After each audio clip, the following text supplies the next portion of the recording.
Жамбыл ауданындағы Тұрар Рысқұлов атындағы орта мектептің оқушылары майдангер аталарын зор қошеметпен қарсы алды. Отан соғысының ардагері, ауданның құрметті азаматы 93 жастағы Машқұл Дүйшеевті мектеп ұжымы жеңіс мерекесі қарсаңында арнайы шақырған. Отанды қорғау, оны сүю, осы кісілердің ерліктерімен жалғасады деп түсінемін. Бұл тек қана шараның басы ғана, мұндай шаралар жиі өткізіліп жатады. Жылда, бірақ биылғы ерекше болады. Мұның өзі де әлі де біткен жоқ. Патриоттық әндердің байқауы бар, әлі аудандық өтетін, оған қатысады оқушылар. Әр ардагерге көмегіміз бар.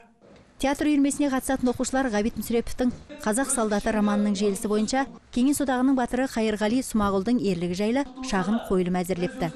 Тарихта қалған сол жылдарды шынайы көрсетуге талпынған балалардың өнеріне ардагер дән риза болды.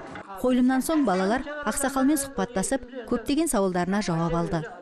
Майданда жүргенде ұлы жеңіс туралы алғашқы хабар естігенде қандай сезімде болдыңыз? Ақылда тұрғанбыз, Абырон дейді ғой, жер қазып. Ақылда тұрсам, таң азандан. Ол ойлады, бақыт тұр деп, не болды десем, соғып деді. Сонда енді білмеймін не дейді, не болғанды білмей қалдым. Есімде түсіп кетті, соғып өтті, ешбір ойлағанымыз жоқ. Майданға 19 жасында аттанған Машқұл ата Ташкент қаласында 2 ай телеграфист мамандығы бойынша дайындықтан өтіп, миномет дивизиясының сапында Сталинградқа жіберілген. Украина, Белоруссия жерлерін, Венгрия, Чехословакия мемлекеттерін жаудан азат етуге қатысқан жауынгер 1-ші, 2-ші, 3-ші дәрежелі отан соғысы ордендерімен және көптеген медальдармен марапатталған. Соғыстың аты соғыс. Бірі өліп жатып, бірі жылап жатып, бірі аяға кетіп жатып, бірі оның бәрін көрілтіп.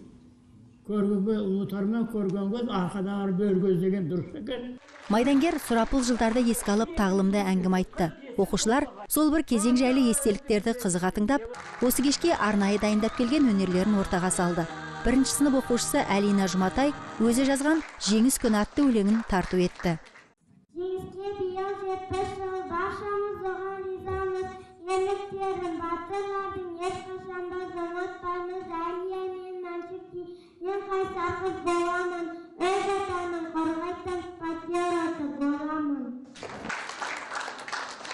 Машқұл атамыздың соғыс кезіндегі әңгімесін естіп, өзімізге бойымызға күш алып, патриоттық сезімге бөлендік.